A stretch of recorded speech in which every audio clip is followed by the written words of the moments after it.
Hi all it's VJ. இந்த week எனக்கு பிஸியாக தான் போச்சு. ஏன்னா குட்டிப்பாக்கு ஆல்ரெடி கோல்டு இருந்தது. இதோட அம்மு வேலை பக்கத்தில் காலில் அடிபட்டு ஃபீவரும் வந்துருச்சு. ஹாஸ்பிட்டல் போயிட்டு டிடி போட்டு வந்துட்டோம். ரொம்ப நாள் கழிச்சு என் கண்ணில் அவல் பட்டுச்சு. அதை வாங்கிட்டு வந்து பாலில் ஊற வச்சு சாப்பிட்டேன். எனக்கு அது ரொம்ப பிடிக்கும். உங்களில் எத்தனை பேருக்கு இது பிடிக்கும்னு கமெண்ட்டில் சொல்லுங்கள். இது ஒரு மினி ஃபுட் விலாகுன்னு கூட சொல்லலாம். அண்ட் எங்கள் வீட்டில் ஒன்று வழக்கமாயிட்டு வருது. என்னென்னா இந்த சன்னா மசால். குட்டிப்பாவை என்னால் சுண்டல் தனியாக சாப்பிட வைக்க முடியல. ஸோ இந்த மாதிரி செஞ்சு கொடுத்தா சாப்பிட்றான். ஸோ வீக்லி ஒன்ஸ் இதை கண்டிப்பாக செஞ்சிடுறேன். அண்ட் ஹாஸ்பிட்டல் போயிட்டு வர்றப்போ குட்டி ஷாப்பிங் பண்ணிட்டு வந்தோம்.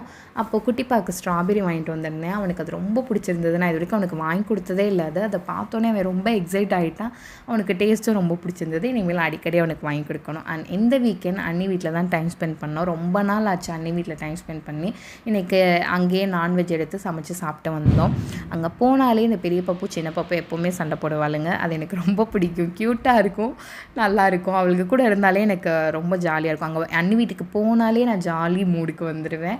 அண்ட் இன்றைக்கி அங்கே நான்வெஜ் என்னென்ன பிளான் பண்ணியிருந்தோன்னா இறால், ஃபிஷ்ஷு, ஈரல் நான் எல்லாமே க்ளீன் பண்ணி கொடுத்தேன். அண்ணியும் பாப்பாவும் செஞ்சாங்க. எனக்கு நான்வெஜ் அவ்வளோவா செய்ய தெரியாது.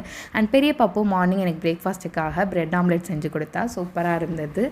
அண்ட் ரொம்ப நாள் கழித்து நாங்கள் இன்றைக்கி ஃபேஸ் பேக் போட்டோம். முதல்லாம் பப்பாயா, டொமேட்டோ, பீட்ரூட்லாம் வச்சு போடுவோம். இப்போ ரொம்ப நாள் கழித்து இது செஞ்சது நல்லா இருந்தது. இன்றைக்கி ரொம்ப நேரம் உட்காந்து சமைச்சிக்கிட்டே பேசிகிட்டு இருந்தோம். நல்லா இருந்தது.